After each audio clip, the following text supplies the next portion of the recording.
बरुल्पा नगरपालिका वडा नम्बर 9 वहाँमा लातावाङको मान्छे म सबिन बाबुको तर्फबाट यहाँहरू सम्पूर्णमा न्यानो नमस्कार। मेरो कविताको शीर्षक छ नयाँ सरकार।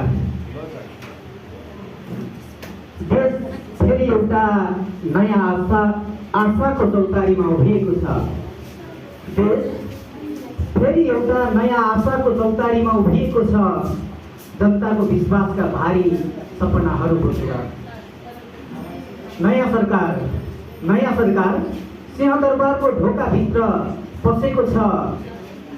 हातमा योजनाका फाइलहरू छन्, ओठमा समृद्धिका बाचा छन् र आँखामा परिवर्तनका रङ्गीन चित्रहरू छन्। सडक बनाउँछु, विद्यालय सुधार्छु, अस्पतालमा सेवा बढाउँछु, युवालाई रोजगारी दिन्छु, देशमा विकासको नयाँ उचाइमा पुर्याउँछु, देशलाई विकासको नयाँ उचाइमा पुर्याउँछु। अरे कतै सडकहरू कालोपत्रे भएका छन्, कतै पुलहरू बनेका छन्, अनि कतै बिजुलीको उज्यालो पुगेको छ, कतै डिजिटल सेवाले नागरिकको काम सजिलो बनाएको छ। यी उपलब्धिहरूले जनताको मनमा आशाको दियो अझै लेख्न दिएको छैन। तर सपनाले मात्र पेट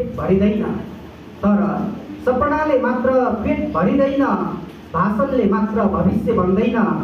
आज पनि धेरै युवाहरू रोजगारीको खोजीमा विदेशी भूमितर्फ उडिरहेका छन्। आज पनि धेरै युवाहरू रोजगारीको खोजीमा विदेशी भूमितर्फ उडिरहेका छन्। गाउँका बस्तीहरू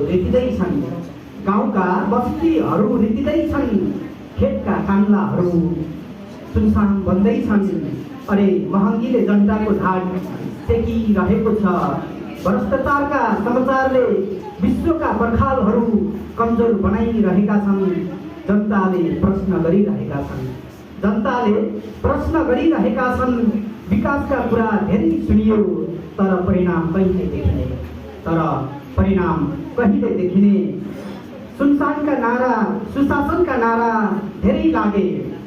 सुशासनका नारा धेरै लागे, तर जवाबदेहिता कहिले बढ्ने। नयाँ सरकार तिमी सफल तब हुनेछौ जब भाषण भन्दा काम ठुलो हुनेछ, जब पहुँचवालाको होइन सामान्य नागरिकको आवाज सुनिनेछ। जनताको जीवनमा देखिनुपर्छ परिवर्तन केवल नारामा